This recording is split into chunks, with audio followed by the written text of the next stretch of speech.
guys, welcome to You the Boss podcast, episode 23. I'm your host, Pam. Today we're going to cover our last Women's History Month episode with Dani. Dani is an entrepreneur with a ton of other hats. She goes a lot into that in the episode, but she also talks about how she made the transition into the industry that she's in and how far she has come. You know, speaking with her really magnified what I was really trying to capture this month for you guys, but also overall that just because you went to school for something or just because you're in a career path right now, it doesn't mean that you stop there. It doesn't mean that you stop learning there or that you have to stay stuck there because, oh, I went to school for this. You know, life is a learning journey.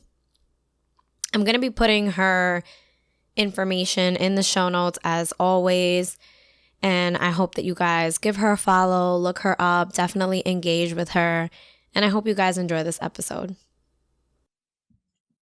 Hi Danitza, welcome to You the Boss podcast. Hi, thank you for having me. Thank you so much. Yes, I'm so excited to have you. So, we like to dive right in here. We know your name, so tell us what you do and a little bit of your background.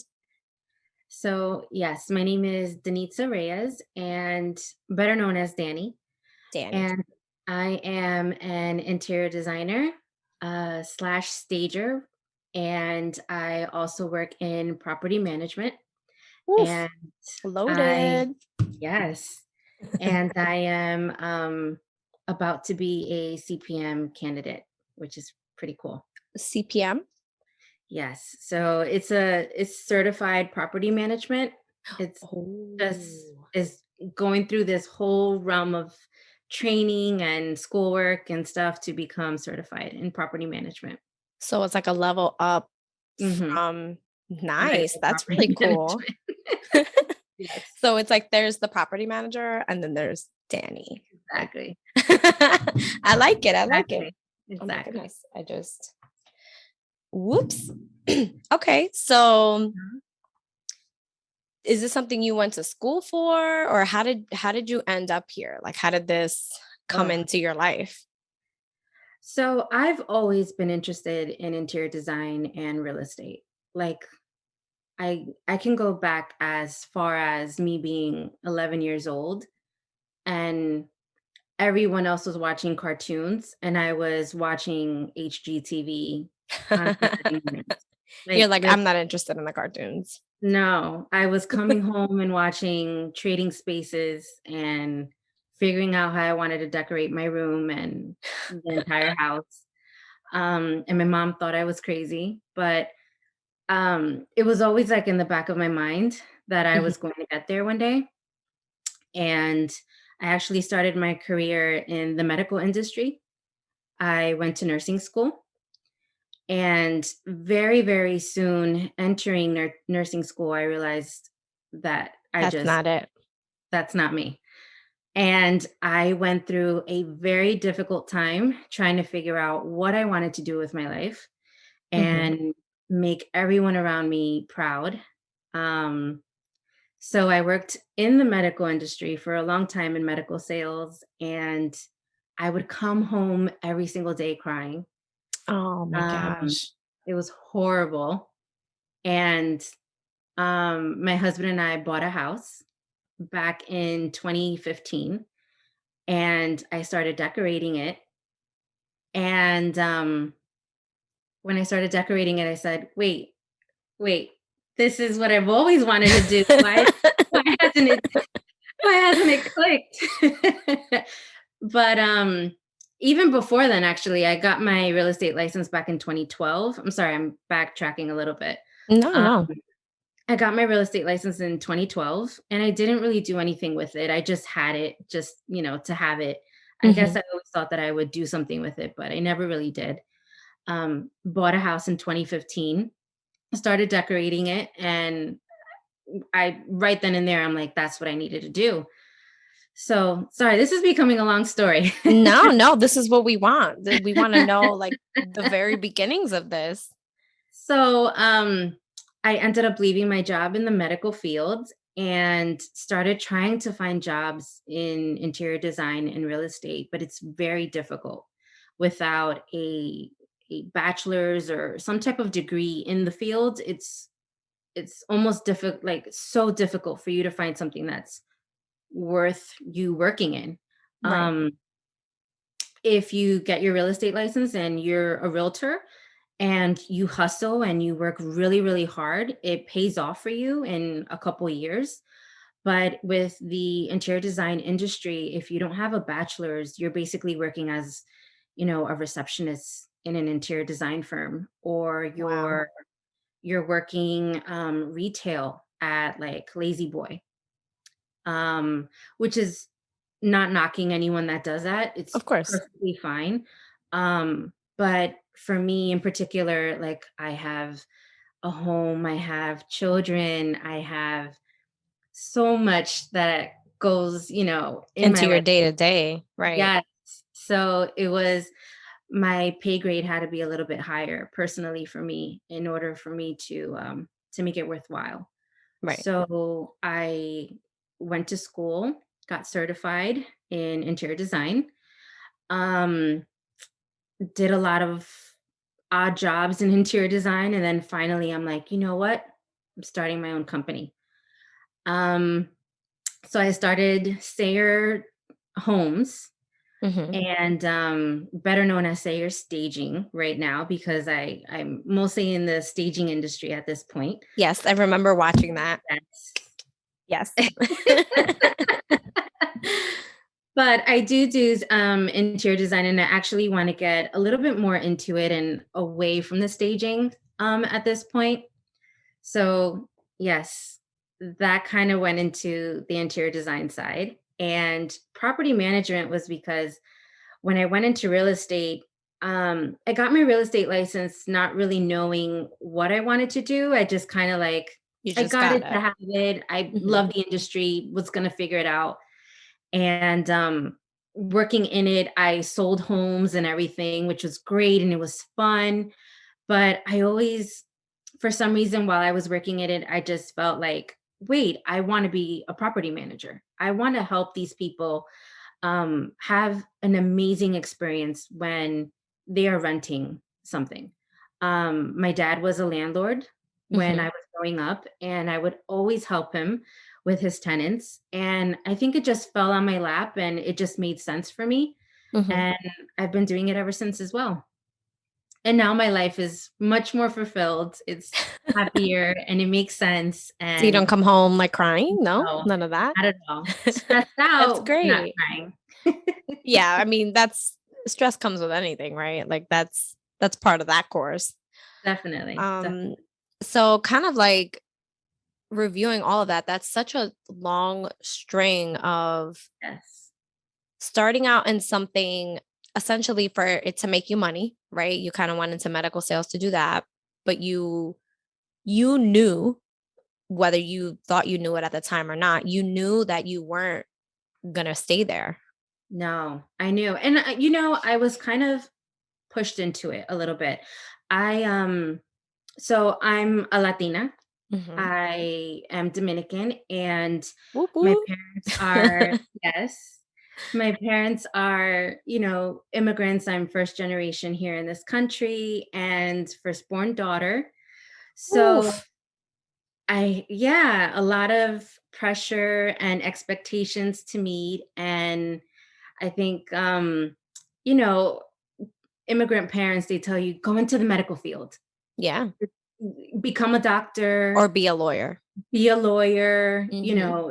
it's one or the other. So, I mean, it worked for me. I did very well in it. I went to a vocational high school, which, if you don't know what that is, it's basically they give you a career when you're in high school. Oh, yeah. So they teach you a trade or um, something that'll help you once you graduate. So mine was health occupations. So I've been in the medical industry where I was at 14 years old. I was learning how Wow.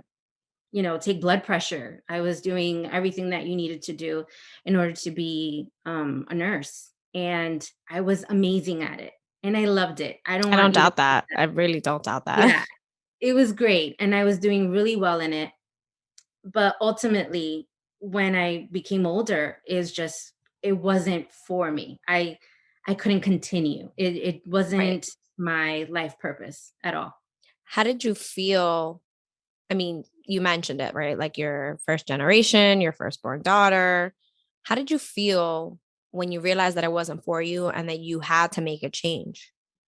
Like a failure, Yeah. like a complete failure. And to this day, I had a conversation with my parents about it, but I think they always thought that I would go back to it. So from time to time, even now, they'll ask me, "When are you gonna finish? When are you gonna go back? And you're like, nope, Haven't you finished?" And I'm like, I'm not. "It's not happening. I'm not doing that anymore." And I tell them about all these things that I've been doing in interior design and how successful I've been, or even in property management, and it doesn't click for them. They're like, "Wait, so that's It, what you do? do What not compute. Do not I compute. I don't understand, what is it that you do?" And I try to break it down for them even very simply, and it just doesn't click. Yeah. They don't understand. Yeah. I'm sure that's relatable to anyone that has, whether it's first generation, immigrants. I mean, either way you swing it, like parents to some degree, they don't understand that. Like if you had hardworking parents, because in their mind, the job was never about fulfillment, right? It was about putting food on the table, Exactly. a roof over your head, and clothes on your back. And so it's a gift and a curse because you learn how to be resilient when something sucks. But the curse part is like you end up with those feelings like you mentioned of feeling like a failure. You're Yes. like it's almost like you don't know when to quit or when Mhm. to like say, you know what, this isn't working because in your mind you're like, no, I have to make this work. I'm Definitely. supposed to, Mhm. which No, and is you wanna please your parents too. yeah, So, the even fact if that you you leave their aren't. house, right? Exactly. Even if you leave their house, even if you've come to terms with like they're never going to be satisfied with what I do, they're never going to get it. It's never going to make sense to them. There's still that part of you that hopes that one day they just kind of turn to you and they're like, proud of you, kind of Mhm. thing. So I definitely can understand that. So, how does it feel in doing what you do? Like I know we talk a little bit about like yes, you're stressed, which is the regular kind of thing, but from start to finish, like what's a feeling, something that you can say that you feel when you go to design something. Like I've watched some of your things on Instagram, and which I'll be putting your information in the show notes and attaching all that to the episode as well, so that Thank people can see kind of some of what you're doing, and also like just even things that you're doing personally in your current home. But how does it feel when you that start to finish kind of thing? Like what does that bring to you? So, there's 2 things. It's like a double-sided sword, double-edged sword. Mhm. It's bittersweet. A part of me feels incredibly accomplished, happy, elated. I just feel like Wonder Woman. I'm on top of the world. I just created something from nothing, Yeah. and it looks badass. Um, so I'm super excited about that, and I can't wait to show it to everyone. And then the other side of me feels like, what are you doing? Like, this isn't good enough. This isn't exactly what you wanted. It could have been so much better. I feel like I'm a fake, or like a phony. I feel like a fraud sometimes because I'm not where I want to be. No one And is, by the way. I know, but But it it feels doesn't help, right? It it doesn't help yeah, to of course. you're And like, I yeah, that's great that you feel that way, that you're yeah, like, oh, no one's arrived, but I want to feel that way. yes. And I don't want people to think that I feel horrible when I do these things, because that's not the case. It's just there's always like that little bit in the back of your mind that's like, wait, you could have done so much better if you would have had this budget, or people aren't going to understand your vision. Mhm. And if it would have been just a little bit differently, they would have understood it. So I always have that in the back of my mind. But overall, I feel magical. I feel like I'm a unicorn because I literally Because created you something are. for nothing. I'm gonna tell you just the way it is.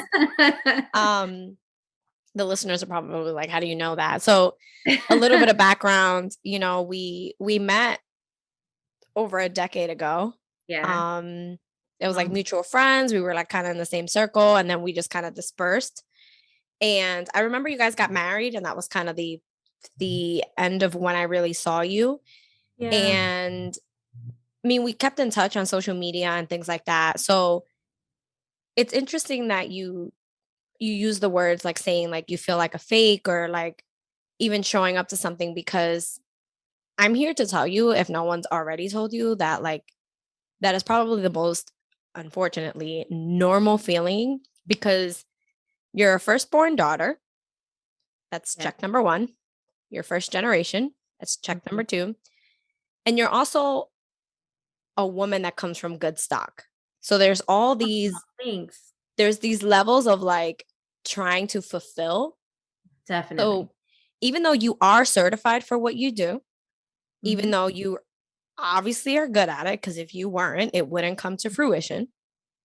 True. You're still like, what am I doing? What Yeah. is this? And that's so relatable because I mean, I can think of 1,000 different times, like something as simple as like I'll make rice and beans. I mean, that's so basic and like ridiculous. And like I know my rice and beans are good, at least edible.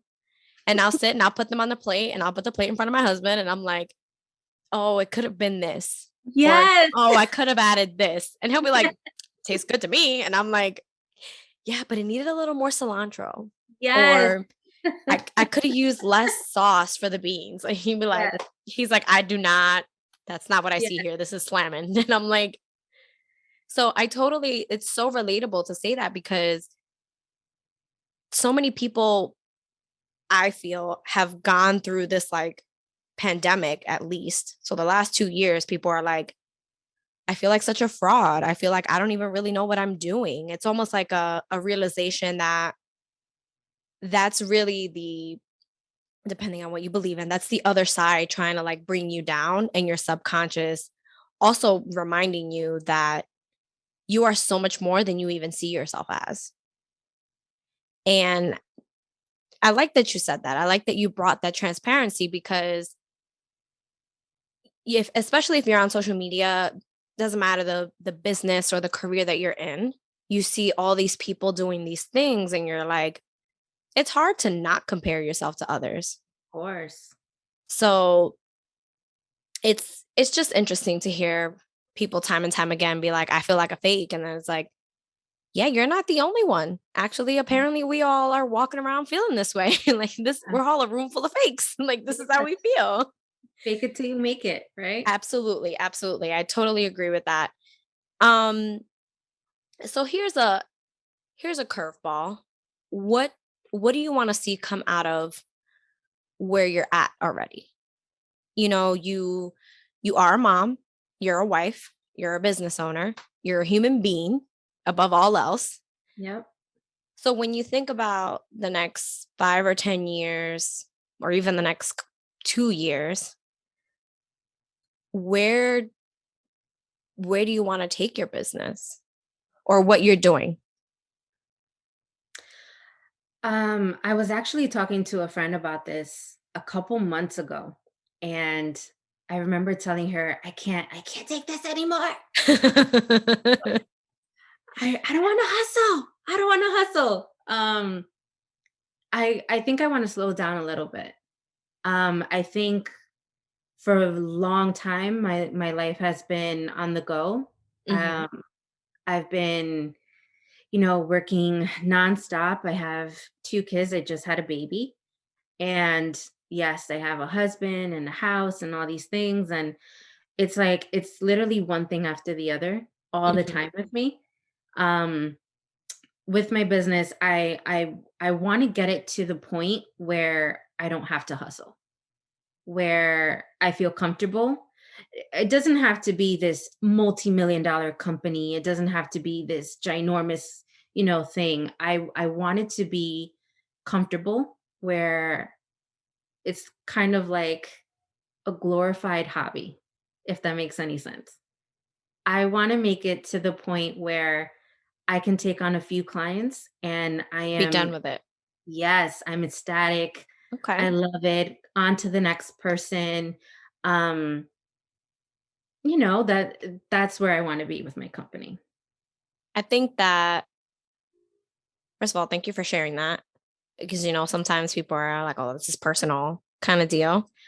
Um, I mean, hey, it is what it is. Sometimes it's scary to like tell someone what is it that you want because when you say it out loud, you're like, "Oh, wow, I said it. There it is. Like it's out there." Mhm. So thank you for sharing that. But also, I think that not only is that achievable, but I think that that's such a clear goal, right? Like you're not like, "Oh, I want to get 1 million followers on Instagram and I want to like blow up and I want to be on MTV Cribs." And you're like, no, No, man, I wanna come home to my kids and my husband and, like, I'll see a couple clients and, like, I'm good. yeah. So, I wanna dive a little bit Yeah. into you talking about hustling. Okay. I wanna talk about what that's looked like for you. I know you mentioned, like, it was, like, one thing after another, so tell us a little bit about that hustle. Um I mean, hustling to me is just, I don't even know how to describe it. It's a way of life. Yeah. It's been my way of life for years and years. Since before I even had kids or was married or anything. It's something that you see growing up, that I saw growing up with my parents. Mhm. Um, and it's something that's ingrained in you. Um, my parents, I mean, my dad would come home and he would tell me exactly how I should work when I'm older. Like, no, you make sure that you wake up at this time every single day and you get to work. You make sure that you go to sleep at this time at night so that you can wake up the next day and you can continue working. Mhm. And when you come home, this is what you have to do in order to get ready for the next day so you can continue working. Like, it's always been my life. Um, so hustling for me, it's, I don't even know. It's just, Kinda like a constant on the it's go. it's constant. It's all the time. It's me making phone calls, wondering if I should even make a phone call at the time of day that it is. Like, wait, can you make a phone call past 10 p.m.? Is that even possible? Is that rude to make a phone call? Because it's just your day just evaporates because Right. you've just been on the go all the time. The time during the day just doesn't exist. It's It's just just an all the time kinda you're always movement. doing something, yeah. So It's, what's Go ahead. time management, it's you putting everything on your calendar so you can make sure not to miss anything. It's, trying to balance your social life with your work life, with your intimate life, with your private life, like just you and Mhm. self-care, and trying to balance it all out and figure out how you can move forward and still stay sane. That's that's That's a big one, that same part. that's basically what it is. I mean, So, first off, I feel I'm not gonna say passionate because that's not the correct word, but I do like the topic of hustle because any a lot of people that I know do hustle. I have the fortune of knowing people who like have a job, have something else, and a hobby. yes. And every time we every time I ever have these discussions with people, they're like, I have no idea how I'm doing this, but it all gets done. I show up, I'm here, I'm present. Mhm. And some of what I've come to the conclusion of is that like we love the hustle when it's to achieve a shorter term goal. So like the example I always like to use was when I became an entrepreneur, I was in college, I was a night student, and I was working during the day. And then I became an entrepreneur. And so, like, I would leave my house at 7 a.m., I would get home at 11:30. And 6 days a week, that was kind of my life. And then I graduated college, and then I was working full time and continuing a social life and being an entrepreneur and like, and so on and so forth. And here I am 11 years down the line of like going through college, moving out, all these different things. And like the one thing that has stayed constant has been the hustle. But like you, the hustle has become like, okay, but the permanence of that is not sustainable. Yes, So it's like, but it changes a little bit. right. It does. So what do you mean by it changes? I think when you're younger, like what your example was of you going to school and working, I remember going to school, 2 different schools at the same time. I went to Oh my college and goodness. real estate school, and on top of that, I was working 2 jobs. So, 2 full-time jobs. So, Okay, so you were like awake for 24 hours or you yeah, were time traveling. Okay, got yes, time traveling. it. Pretty much, yeah. Um, but I think that when you get older, it changes. I think when you're younger, it's more about you establishing these foundations for you to have a successful life. Um, I like but then, the air quotes yeah, of successful. Mhm. successful because it changes for everyone what success is, right? Right. Um, I feel successful and I'm not a millionaire. I just want to put that out there. Like it doesn't have to be in terms of money. Right. So Um, success is not a dollar amount. exactly. So, but once you get older, I'm in my late 30s. Not even possible, but go ahead, continue. I am in my late 30s and um the hustle has changed for me because it's not just hustling in terms of work or building foundations. I've established those foundations. The Right. hustle has changed to life in general. It's kids, it's house, it's husband or wife, it's your own personal sanity and self-care. It's changed to work, of course. That's important, and education, because even if you have become whatever it is that you need to do or want Mhm. to do, you still have to educate yourself in the field continuously because it's ever changing, Yep. uh, whatever it may be. So it's also in education, and it's just in you're hustling in life in general. So it the movement doesn't change. It goes from one thing to something else and then something else. And then you're always juggling these many different things into the air and hoping none of it falls. So in terms of why, I guess, what I want to do with my business and my life, Mhm. yeah, I wanna take a step back from hustling if that's even possible, if I can let myself do that. Because I've done it for so long, I feel like I might not know what to do with myself if I I was gonna had say some time, you right? might like shut I might down go like as far as crazy. like a Yeah, computer. Yeah, yeah. yeah. I have a circuit malfunction in my brain somehow.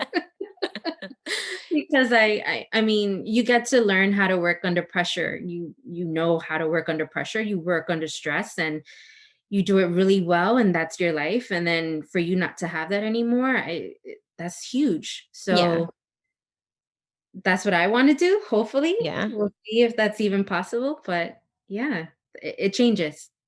So I do like the concept of you bringing up all the different facets of life, right? Because in my opinion, I agree with you. The hustle changes I think that the moment that we understand that not only does it change, but that there will always be room for growth, room for something else happening. Like the example I could say to anyone listening to this is like, let's say right now you're single and listening to this, you're not even in a relationship, and you're probably thinking, well, none of this applies to me. I just go to work and I come home. Or maybe you're in that establishing phase. That's exactly the point that we're bringing, because it does go from that, and then the hustle changes to this. And I think it's really attainable to say I want to still grow my business, but I think it's so important that you said that self-care and your own sanity, because you can hustle in that. Of course. There's this conception that, like, and I'm not a mom yet, so this is not something that I have a forte in whatsoever, but there is a concept that once you have children, as a woman especially, everything else takes a back seat. Mm-hmm. Of course. And I know that physically there's different demands, but that's a short period of time, because then they're a toddler, and then they're a little kid in elementary school, and so on and so forth. So it's like life takes its shifts in that hustle. And I think right now you're in the hustle of making your business a priority, but it was the way that you listed it all. It was like, I'm a human, I'm a mom, I'm this and that. And like, I have my business, which is a big part of your life, but you want to make it like when you go grocery shopping, it's a necessity. It's probably something, I don't know about you, but I enjoy going grocery shopping most of the time. Mm-hmm. I say most of the time because I'm not great about waiting in lines at the supermarket, but I enjoy going to pick up what I need and then leaving and coming home and making things with it. Like, that's something I like to work with my hands, so that's just part of Yeah. my personality. So you didn't you didn't make it that work was everything. And I think that even if it's something you're passionate about, like, everything has a compartment, right? Of So course. even when you hustle, it's like, yeah, I'm doing this thing, and like I want to, in keeping with your example of saying like I want to grow where I have my this number of clients, and then like the hustle stops with that because I'm hustling with these other things right now. Well, I mean, I want to say something real quick. I think people need to understand that being a business owner is one thing, but you are your business. Meaning that even if you don't physically have, an LLC, you don't have Mhm. a business, Mhm. you are a business. When you go to an interview, you're selling yourself. Mhm. You are a business that you are promoting, that you're trying to be a candidate for whatever position that it is that you're looking to obtain. Mhm. Um, you may not have, like I said, an LLC. You may not be an interior designer. You may not, you know, uh, whatever business that it is that you have in mind, that doesn't matter. You yourself are a brand in a sense. Mhm. You are constantly promoting yourself, whether it's, on a date with someone for the first time and having a conversation with them and getting to know them, you're selling yourself. You are a business. You are Yeah. trying to get clients in a sense. Trying to get this one customer. You're a business. So there's so many aspects to it. And life is obviously one of the aspects of business. It's treating yourself a certain way. It's making sure that you have everything in line, that your life is going according to plan, that you are able to do all of the tasks that you have for the day. Because if not, then the next day you're going to have an extra one on your plate that you may not be able to get to, or that, Mhm.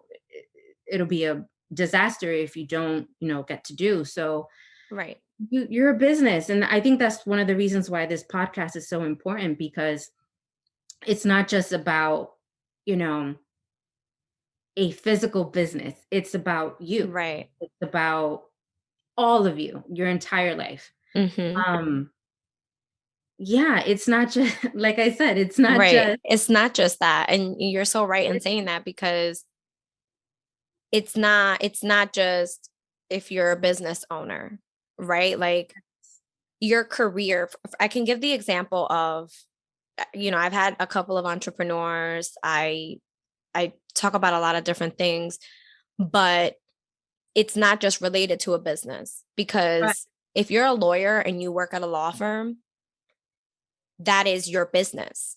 Like, the law firm might not be your business, but your career, your position in the lineage Exactly. of that is your business. How you Yes. present yourself there, how you come to court, how you come prepared. Even if you're working as, let's say, working in business accounts at the law firm, you still have to produce, you still have to Yes. continue. So it's like, I think part of hustling is, yes, knowing when to take your losses, or knowing when to take care of yourself. Like, those are major things that I'm sure you can relate. You've learned along the way, where you're like, okay, I have to take care of me here, because if not, the business doesn't function.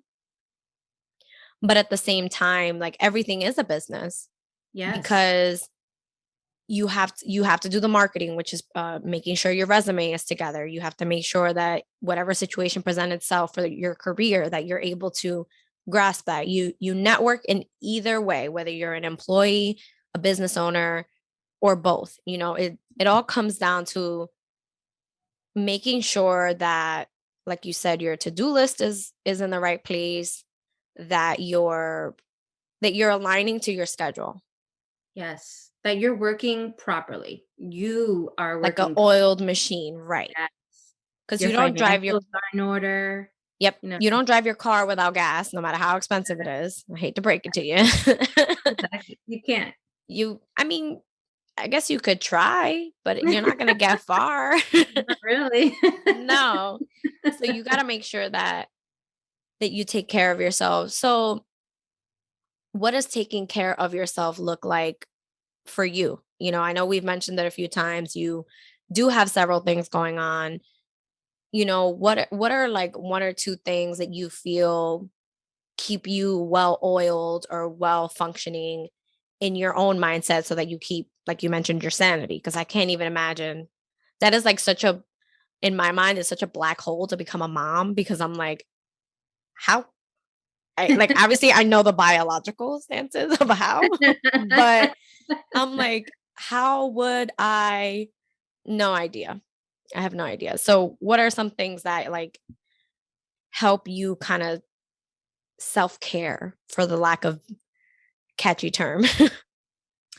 Well, for me in particular, I know it sounds weird, but it's interior design. And the reason being is because I'm just a creative person. I love being creative. So if I don't have that outlet, Mhm. I tend to go a little bit like I feel like Haywire. something's wrong. Yeah, I Mhm. know that something's wrong within me if I don't have that output. So I love, like I said, the property management side. It's definitely something that I want to pursue. And that's why I'm becoming certified in it because Mhm. that's my ultimate goal. Um, I want to be a property manager in that sense, but I need to have a creative output. I need to do interior design. I need to do some sort of staging. I need to, if I don't, it just, something's not right. Um, yeah, it's definitely like being with my husband and going out to dates and, hanging out with the Those are, kids yeah, but and those are human things. I mean, like, exactly. Those are human things and yes, they recharge you and they make you feel better and you need that for your own personal care and sanity and or getting my hair done, whatever the case, but it's really interior design. It's having that creative output for me that keeps me going.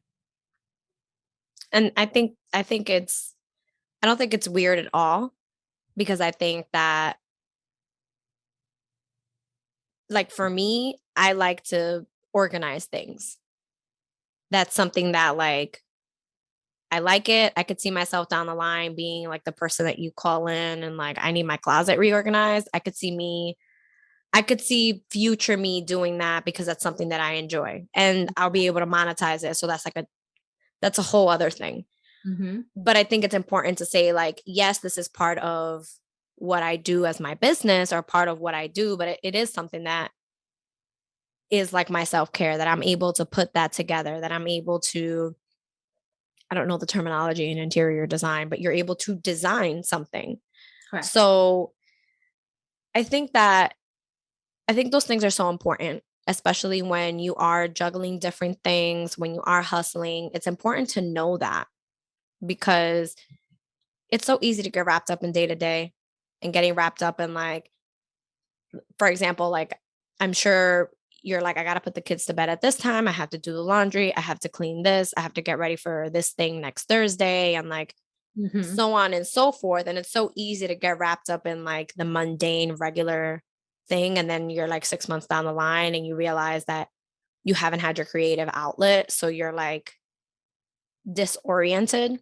Yes. So it's good to call yourself on that, to be like, no, I have to make sure that I structure this so that I can have this creative output, which also, so sorry, which also, that's my 10 o'clock alarm, which is usually like, just so you know, it's 10 o'clock. So now my listeners know at 10 p.m. every day, my alarm goes off. um, but yeah, so what's something that, like, as we wind down a little bit, what's something that you would want the listeners to take away from your story, from this episode, kind of what we've talked about, other than like, you know, you're an interior designer and a property manager and like you're killing it. um, I would say that it's okay to fail. Um, I've done it many times and I'm That's still big. here. And I mean, as long as you get back up and maybe tweak some things and realize what you did wrong, that's all that matters. And I every day I think to myself that I want to quit. Yeah. Even though I love it, Yeah. I say to myself all the time, this is it. I don't want to do this anymore. And then I come right back to it. Hmm. Um, or I may do something wrong and I'm like, wait, I shouldn't be doing this. I'm a fake. This doesn't work. I didn't do it right. And then I'm like, wait, but I love it and I know what I did wrong. Let me fix it and it works out. Yeah. It's okay if you fail. Um, you just have to keep on going. That's pretty much what it is. I I really appreciate that.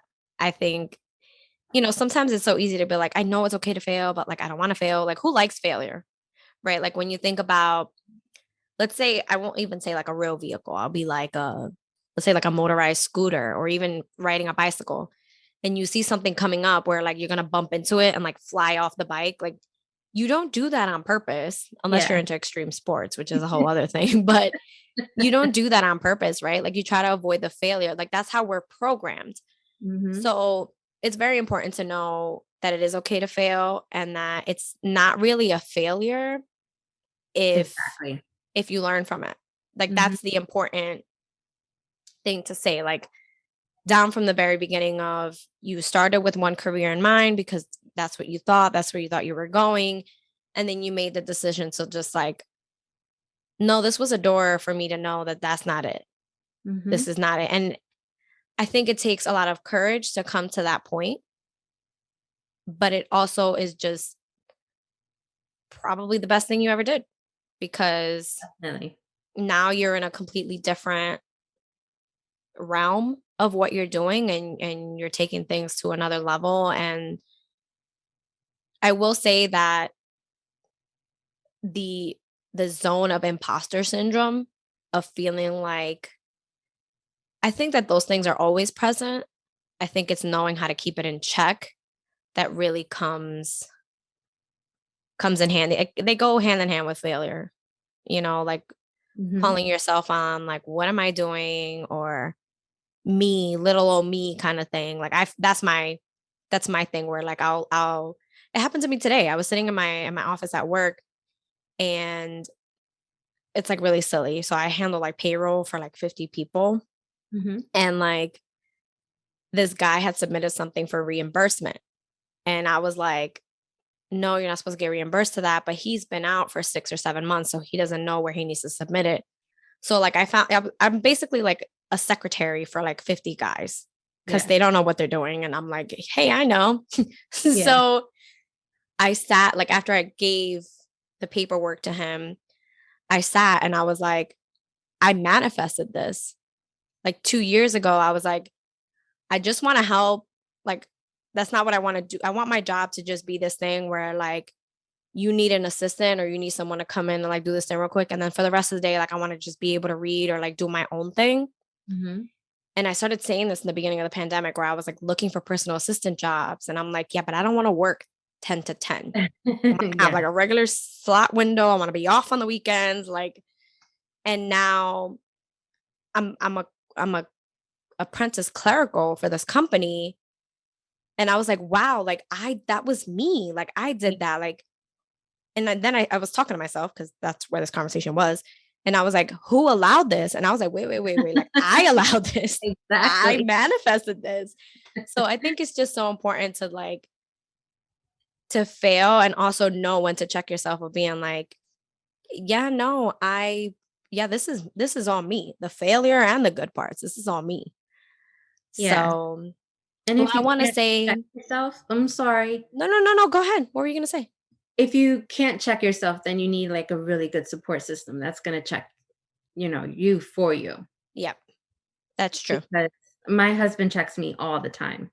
The other day, I'm like, "Pam wants me to be on this podcast. She's crazy. I don't think I can do this. I mean, little old me, I can't be on this podcast." And he's like, "Babe, you staged like $40 million in your first year. Like, you're fine. You could do this." See, I And didn't even know that, girl. I'm like, "You know what? You're right. I can do this. I can. I can be on the podcast." So if you can't do it for yourself, you definitely need someone to step in and be like, wait, you need a reality check. You can definitely do this. You manifested this. Yeah. It's okay that you failed. You just have to get back in there. Wait, well, how about you do it this way instead? You need an extra pair of eyes. Definitely. I think you just have something really gold there, and it's essentially watching the company that you keep Yes. because in this case, it is your partner and you have a supportive partner, which is beautiful. But you definitely need that around you because that's the part of hustle that people don't talk about. People Mhm. think that hustle is all, oh, well, like you're always doing all these things and you're always killing it. And it's like, yeah, and some of that comes with doubt, like Mhm. self-doubt, and add on the first generation, your firstborn daughter. I'm the only girl, I'm the youngest. There's so many like things that I can relate to you on where all these negative things come to you Yeah. in that hustle time period. And then you stop and you're like, why am I doing this? Like, I'm doing so much, I'm killing myself, or whatever the case. And then you need that pair of eyes to be like, you're doing it because you're great at it. And also, Mhm. like, you're not great at it on the surface. Like, you're doing it. You're Exactly. not like, I know we said it, but like, yeah, you could fake it till you make it, but you're not really faking it. Like, You're doing it. you're making it, Yeah. So I think that's so like definitely for anyone that is listening to this, I want to add that to like what to get out of this episode is definitely fail and be okay and learning from those failures, but definitely also be okay with having that trusted pair of second eyes because you got to watch the company you keep with that because if Definitely. you don't have that, then who's going to tell you that you're staging $40 million in your first year? Like Yes. I knew that you had done because I saw like some of the locations you were in. But Yeah. like now that adds even more respect on my part for you because Thanks. even even more of a reason that I'm so happy that you came on the podcast because people really don't know sometimes we don't even know and we're doing it, what we're doing Yes. until you hear It someone else happens say to it me. and you're like, I did. That was me. Yep, that's true. I did Yes. do that. Yes. And you have so much going on in your life, whatever it may be for, you or anyone else, Mhm. that you tend to miss the little things. You know Mhm. what I mean? And those are the most important. And if you add all those little things together, it creates such a big thing. And, if you don't see it, then you don't see it and you think that you're failing or that you're not doing a good It's job or not enough. you're not successful. But Mhm. really, all those little things are adding to such a big thing that is a big deal. Yeah, for sure. Well, Danny, thank you so much for Thank you coming for having on me. to You the Boss podcast. I'm so excited that you came on. I Me too. hope that we can catch up soon, grab some coffee. I know you have Yes. 80, all of us do, 87 different things probably coming up now because pandemic is like doing whatever it's doing, whether it's ending or, and so I Starting hope that, what was that? or it's restarting. Who knows? I don't know. I don't know. I'm not gonna say that. I'm not putting that out there, but so yeah, thank you so much for coming on You the Boss, and we will talk soon. Thank you. Yes.